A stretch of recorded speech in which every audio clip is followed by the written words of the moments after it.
Quando, durante as promoções do live action de Branca de Neve, a Rachel Zegler falou que se assustou com a versão original do filme, muita gente não entendeu muito bem do que ela estava falando. Mas na verdade ela não estava falando exatamente do filme Branca de Neve e os Sete Anões. Ela estava falando, na verdade, de Branca de Neve Scary Adventures, uma atração da Disneyland que já estava lá desde a abertura da Disneyland. Só que, quando ela inaugurou, ela só se chamava Branca de Neve Aventuras. Ou melhor, As Aventuras de Branca de Neve. Não tinha esse scary aqui. Só que aí os pais entravam com as crianças na atração e se deparavam com isso. Um passeio super mal iluminado, com várias cenas da bruxa da Branca de Neve, da Rainha Má com aquele traje de velha mendiga, dando gargalhadas assustadoras e frases assustadoras, e até as cenas que não deveriam ser assustadoras, como a cena da Casa dos Anões, são extremamente perturbadoras. Ai, Luiz, mas por que era assim? Por que era dessa forma? Bom, a Disney sempre quis que no parque tivesse uma casa assombrada, um trem fantasma, porque era muito da época ter esse tipo de coisa em parques de diversões, que era justamente o que chamava a atenção dos adolescentes e tudo mais. Só que a gente sabe que a Mansão Mal-Assombrada, por exemplo, só foi abrir lá em 1969.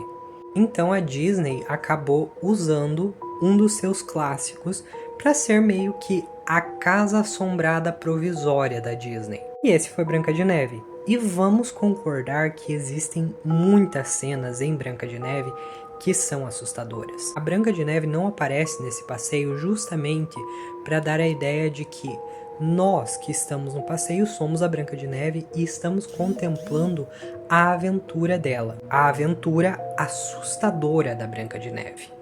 Inclusive tem essas árvores aqui que são imitando as árvores que a Branca de Neve acaba vendo lá na Floresta Negra, né? Quando ela está fugindo e ela fica muito assustada. E essas árvores aqui, depois, elas foram levadas para Haunted Mansion, para a Mansão Mal-Assombrada.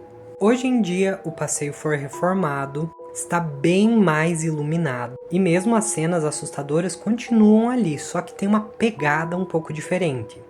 E é claro, agora o passeio tem a palavra scary ali, então você já pressupõe que vai ter alguma coisa assustadora. Mas isso me levou a pensar que, na verdade, a história da Branca de Neve é uma história assustadora. No clássico, a gente tem várias cenas assustadoras, da Rainha Má, do espelho, da Floresta Negra. Não é à toa que a Rachel Zegler, quando viu aquela atração, acabou se assustando. O ruim foi ela interpretando a princesa vir falar disso e falar que nunca assistiu o clássico. Daí ela se manchou um pouco, mas enfim. Também não é anormal a gente ver adaptações meio góticas da Branca de Neve. Como, por exemplo, o clipe da música Sony, da banda Rammstein, em que temos a Branca de Neve, mas uma parada mais bruta, sexual e gótica, para dizer o mínimo. E inclusive a gente tem o filme Branca de Neve, um conto de fadas de terror, que justamente olha para essa pegada meio dark da Branca de Neve e fala, vamos. Mas a história da Branca de Neve realmente tem uma pegada de filme de terror mesmo.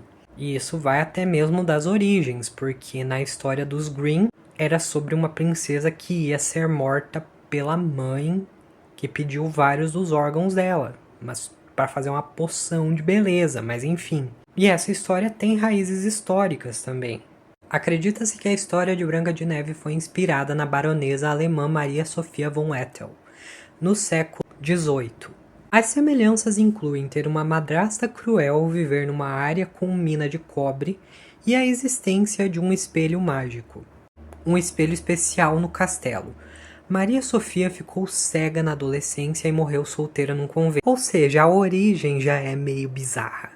Mas e aí, vocês conheciam as aventuras assustadoras de Branca de Neve? Deixa nos comentários que eu quero saber.